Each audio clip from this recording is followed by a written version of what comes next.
Hey guys, what's going on? It is Ash here coming at you today in Clash Royale. Today we're going to talk about the top 5 mistakes that you can make inside Clash Royale, but more importantly, we're going to teach you guys how to avoid them. I'm going to use these strategy and tactics and more importantly, the first-hand experience that I have making these mistakes in the game to help you guys out, whether you're a new player or whether you're a seasoned veteran who's been around for 3.5, 4 years in the game. Hopefully, you'll be able to pick out a few pieces of advice that are really important and game-changing to you. So, without further ado, let's go ahead and start out by the #1 tip inside Clash Royale is make sure you max out your mom's credit card. Insert joke. Alright, all jokes aside, guys, it's not maxing out your mom's credit card, but it is having to do with spending resources, aka gems, inside the game. A lot of people waste their gems on really horrible investments, such as buying gold, or buying chests in the shop, or buying cards in the shop with gems. Do not do any of that, unless you're a big spender, unless you're a whale and you just don't care. Don't do that. Don't buy any of those, and be very leery of those special offers that come. Sometimes 3 times value, sometimes 5 times value. Remember that value is dictated by, we already talked about, the awful value of those chests and the gold in the shop. So don't be thrown off by the 3 times value. Oh, I should buy it. It's 3 times value. Oftentimes, that's far less valuable than a grand or a classic challenge, which are 2 examples of great ways to spend your gems. Grand challenges, classic challenges, even those boosts that come throughout time to time sporadically inside the game, those chest boosts and stuff like that, the crown boosts, but those are good value actually. The classic challenges, again, grand challenges, great value, and global tournament rewards. If you do pretty well, go ahead and buy those too. Those are great ways to spend your gems inside the game. So again, stay away from the shop, and of course Inferno Tower emotes, an amazing way to spend your gems, right? But non-cosmetically, guys, stick to the challenges, stick to the global tournaments, and stay far away from those shop rewards. Mistake number 2 is when you face off against higher level players. So this probably pertains to most of my audience if you're not maxed, but if you are maxed, we have more tips for you coming up. But if you go against a higher level player in ladder, it really means one of 3 things, right? You're better than they are because you're at the same level as them with lower level cards. So you're really good, they're really bad, or they just haven't trophy pushed this season. So keep that in the back of your mind. But what are good tactics? What are proper tactics? How should you adjust your game when facing an over-leveled player or over-leveled cards? Well, 3 quick tips for you guys. Number 1 is, generally speaking, you want to be attacking the opposite side lane as your opponent. And this is actually really important. If the opponent's attacking you in one lane, think of this. Stopping over-leveled cards is really annoying and difficult as is. But if you're attacking the same lane as your opponent is, so let's say you're both going for the left lane, you're going to have to stop all the defensive troops that just ended your push, that just defended against your win condition, on top of whatever else they're going to throw at you, their win condition. So always going opposite lane is good, because what's worse than defending a bunch of over-leveled troops? Well, defending a bunch of over-leveled troops on the counter push, plus whatever elixir they add to it. So try to go opposite lane if at all possible. Tip number 2 for facing an over-leveled player is playing more conservatively. This one's a little bit more intuitive, a little bit more obvious, but it's important too. Generally speaking, you want to just play very defensively. Cycle cards in the back. Wait till you know every card in your opponent's deck before starting to get extra aggressive. Don't take those chances. Don't play that bandit at the bridge. Don't play that battle ram at the bridge. Don't be super aggressive. Just play at a little bit of a slower tempo. That doesn't mean you can't cash in when your opponent makes a big mistake, but wait for them to make the first mistake. Don't give them an extra advantage on top of their card levels. And the last tip when facing over-level players is kiting. Kiting's really important in Clash Royale, and if you don't have a kite card in your deck and you're frequently being matched up with higher level players, consider adding even an ice golem to your deck. A 2 elixir glass tank like Ice Golem, or a heavier card like Giant or Goblin Giant or Battle Ram can be placed in the opposite lane, and that will give you full advantage of your towers to be able to kite that troop, avoid that collision on the defensive end, and then maybe even having an offensive threat in the other end. So having a kite troop in your deck is really important, especially when taking advantage of your towers and facing an overleveled player. Mistake number 3 is upgrading and investing in cards incorrectly, right? So I made these mistakes early on. One thing that I did really in the beginning of the game a lot was I had no idea what win conditions were right for me, right? So I just started upgrading all the win conditions, right? I think I want to be an Expo player. Oh no, I'm going to be a Hog player. No, Golem is my deck. I'm going to upgrade that Golem. And then a new card comes out, Royal Hogs. I'm going to invest all my gold into Royal Hogs. Well, you know, it's important to upgrade your win condition, but it's also important to try the deck out a lot first to make sure you actually like it, make sure it actually suits your playstyle. Then you want to invest in your win condition. But I wasted so much gold just trying out every deck that I saw on YouTube or every deck that I saw my clanmates have success with, and that's really just a waste of gold, because now how many times have I played Expo in the last, or Mortar for that reason, in the last year?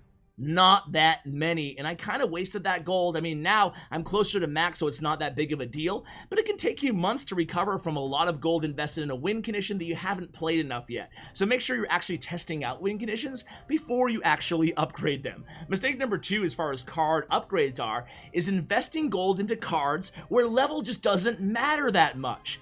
I don't know why people would invest a ton of gold, a ton of their resources and trade tokens and whatever into cards like Skarmy and Skeleton and Tornado and Tombstone and Inferno Tower.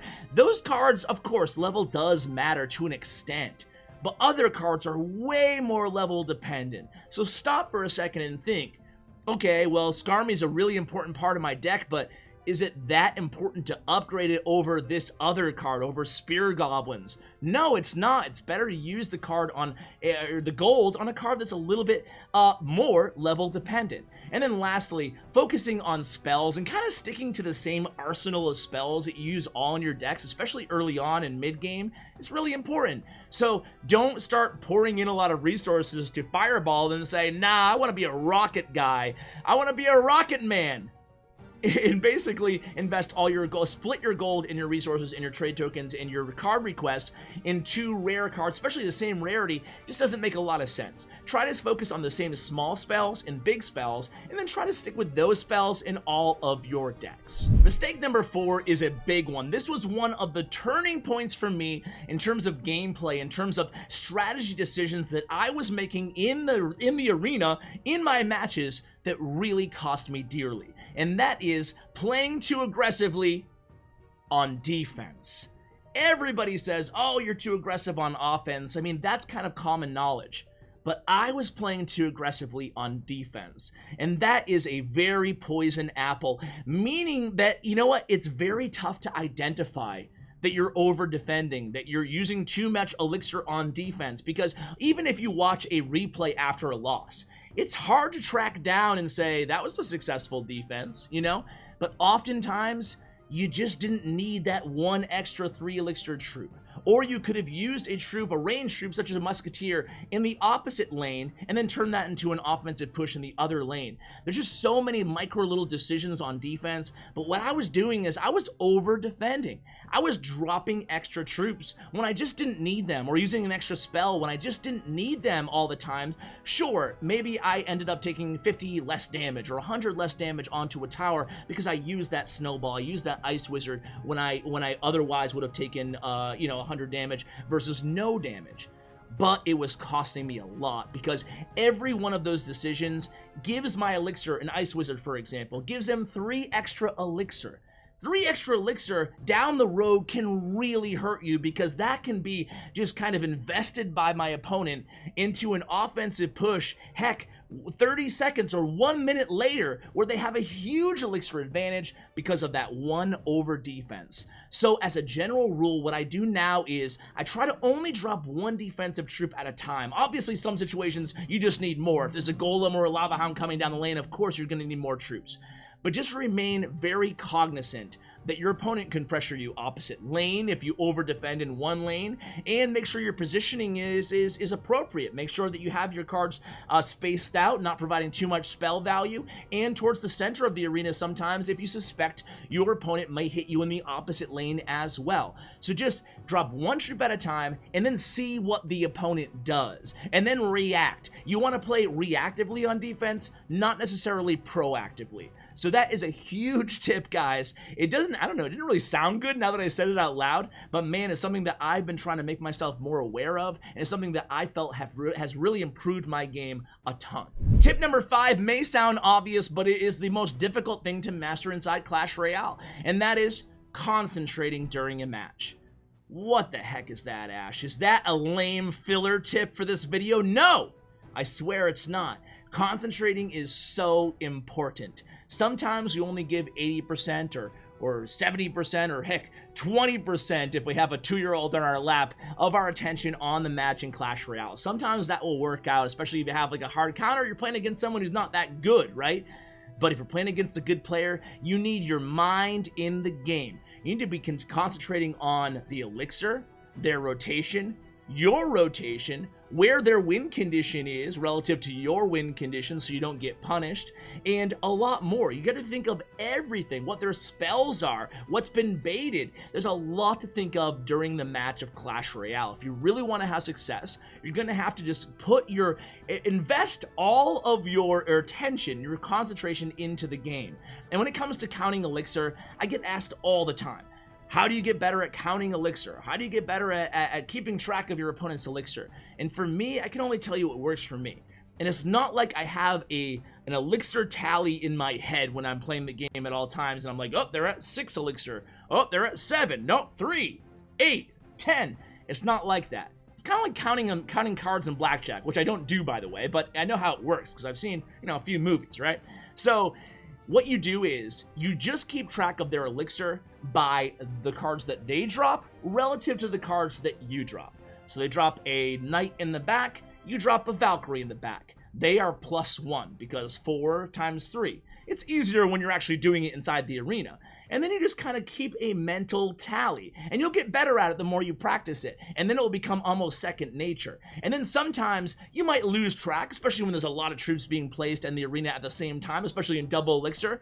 But if you do it enough, you'll just have kind of an intuition that, okay, I don't know exactly what I'm up right now or exactly what my opponent's up right now, but I might, for example, if they're up in Elixir, it would really benefit you because you might have to take some extra tower damage to actually get that Elixir to be even again. So knowing your opponent's Elixir is really important. And again, the more you do it, the more intuitive it will be. You'll just kind of have a feel for, okay, I have probably a 2 or 3 Elixir lead right now, or they have a 2 or 3 Elixir lead right now. I might have to let this Musketeer get a few hits on my tower. That way we're even in Elixir again, and I have a fighting chance to get back in the match. So guys, those are my 5 biggest mistakes in Clash Royale. What do you guys think? Do you have any mistakes that you've learned from? I want to hear from you guys in the comments below. Maybe help out a few other players here who watch the channel and comment, and take a time to look at the comments below as well. So guys, thank you so much for watching. A huge shout out to Bren Chong, my YouTube partner in Clash Royale. Check out their information in the show notes below.